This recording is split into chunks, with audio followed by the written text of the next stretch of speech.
Hello, my name is Danny Phantom.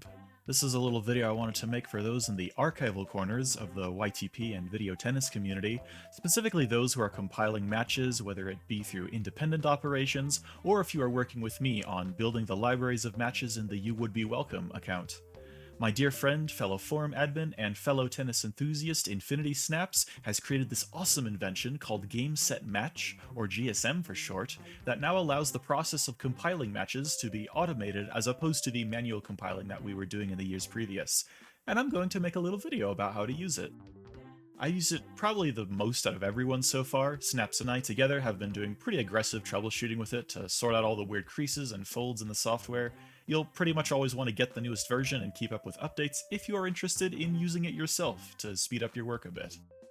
The download link is on the yellow teal purple forums, but I will also post it either in the description or comments, depending on what allows me first. Before I start, I generally always download a playlist of a match from YouTube.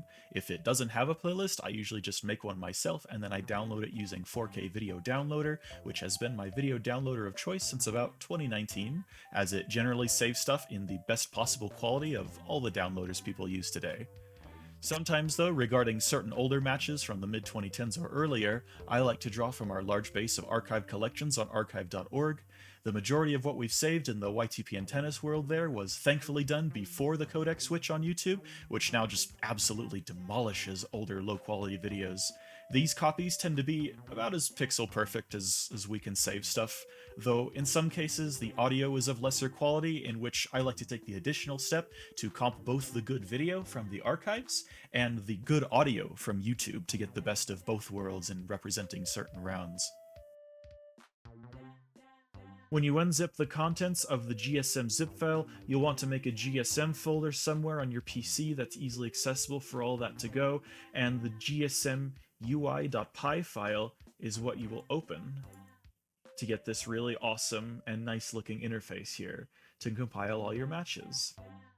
The title and subtitle sections are respectively to generate title cards that appear at the start of the compilation, listing the players that participated in the match, or if it was something like a chain, and then ideally to detail when the match took place and if it was either a part of some event or a specific variant that is different from a standard tennis match like wildcard tennis, multiplied time tennis, etc.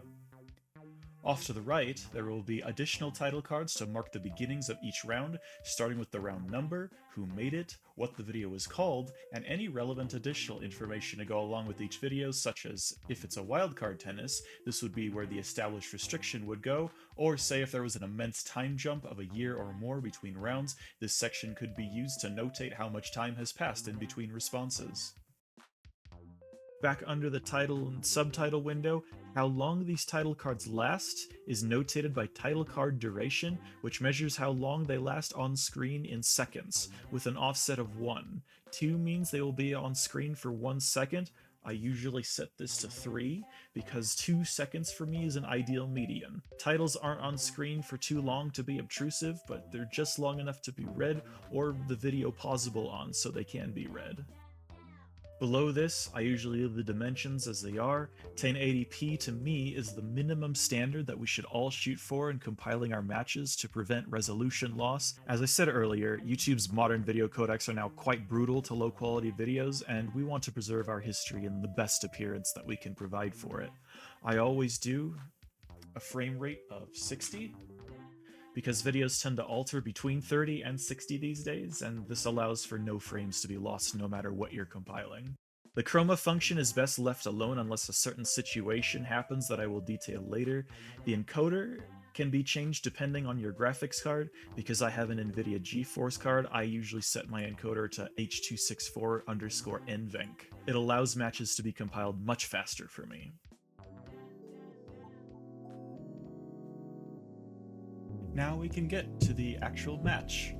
For this video, I'm going to use the relatively recent, little-known match of Showery Dragoon vs Chronicler Poops from late 2019, a match that was sent to me once that I developed a soft spot for its immense simplicity and linearity, as well as being a game that took only 3 days to complete. It's kind of rare for tennis to be played like that these days.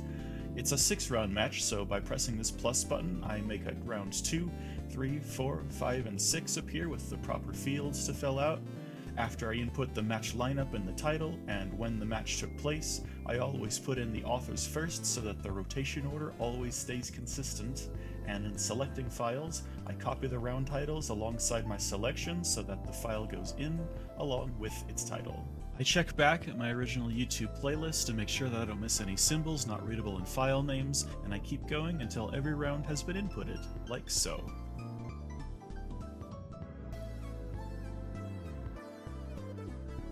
Next, what I do is click Save As, and then here you want to give both your compiled match a name and a file extension. This does not have any pre-input file extensions. I recommend saving everything as a .mp4 every time. My way of compiling matches is that first, if it's a part of the tournament, I notate which one by an abbreviation, but otherwise I list the players like so: the date the match started, the date the match ended, with the extension at the end. I say OK, and then from there I press Go, and the tool works its magic. I have it set to automatically play the finished match for me to make sure all looks well. These MP4s are a bit strangely constructed. The normal Windows Media Player will generally struggle to open them, but VLC Player, as always, comes in clutch here, and will be able to play them just fine, kind of outlining the interesting way that each round is stitched together like it's its own separate file in this compilation, which does not function as such when you upload it to YouTube. Additionally, you can go to the GSM folder and check the temp file, which contains all of the individual pieces used to make your compilation. This can be useful during rendering to make sure that each round is rendered correctly. Sometimes GSM will produce encoder issues that will turn your rounds green, which is obviously not optimal. SNAPZ just did a fix that will hopefully fix this for me, as I have personally had the most trouble with that problem. But if it's an issue for you as well, experimenting with changing the encoder and/or the chroma will usually find a solution for you. SNAPZ is available for bug reports though if none of those options work in that situation, and it's mostly likely that I will be the first to report to him about these anyway. The temp files are also useful in the hopefully increasingly rare situations where you are forced to compile things manually if nothing works at all, as all the title cards should be there to allow for videos to be manually compiled with a very seamless appearance. The title cards for the matches are generally plain white text on a black background for now. This is based off the way that I would manually compile matches, specifically with this Edmundsbury serif font that I ended up choosing. It looks nice, readable, and dignified, presenting each round that follows it, I feel, with the small air of artistic respect all the work in this medium deserves. If ed serif is not your preferred flavor of text though, opening up the font's JSON file in Notepad++ can show you the bones of how text is processed in GSM and is freely customizable to your individual stylistic needs in compiling. It shows all the fonts that can be chosen from, with the one in active use at the top, but these can be switched around or replaced based on preference, and other fonts can even be added in if none of these are satisfactory. Generally, you want all possible fonts to be in the main fonts column, and then the main font that you want to use here, and the main fallback font that you want to use here. The fallback font exists to account for the tendency for us to get very colorful with our titles, namely in the symbol and Unicode spam that we have been doing with great delight since the turn of the 2010s.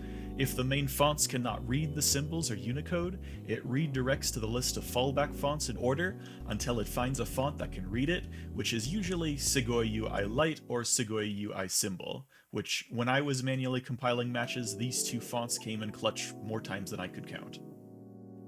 If you've rendered a match and the incorrect videos are there by accident or in a wrong order, you can correct the placement of the rounds very simply by switching them around via the Browse tabs, and then you can recompile the match to correct just the rounds by checking Skip Title Cards and Concatenate Skipped to allow the re-render time to be shorter. If the round designations are incorrect, whether with incorrect titles or creators, or the title does not fit comfortably on the screen due to improper spacing, you can fix those very easily and then check Skip Rounds and Concatenate Skipped in order to recompile the match with the correct data even faster. Do take note that if you delete a bunch of round fields to compile a match with a shorter amount of rounds, and then want to compile a subsequent match that has more rounds, adding in new fields will result in rounds being notated as the round number after your most recent maximum placement. I'm hoping SNAPZ will correct this eventually, but this is currently just a very minor thing to notate. The best solution right now is to close and reopen the GSM UI. You will have to re-enter your data and your settings, but this hopefully shouldn't be too big of a hassle. And that should be all. GSM is a very cool tool that is making my compilation work so much easier, and hopefully yours too. Feel free to contact SNAPZ or myself either on the forum, on Discord, or even here in the comments if you have other questions. Thanks for watching.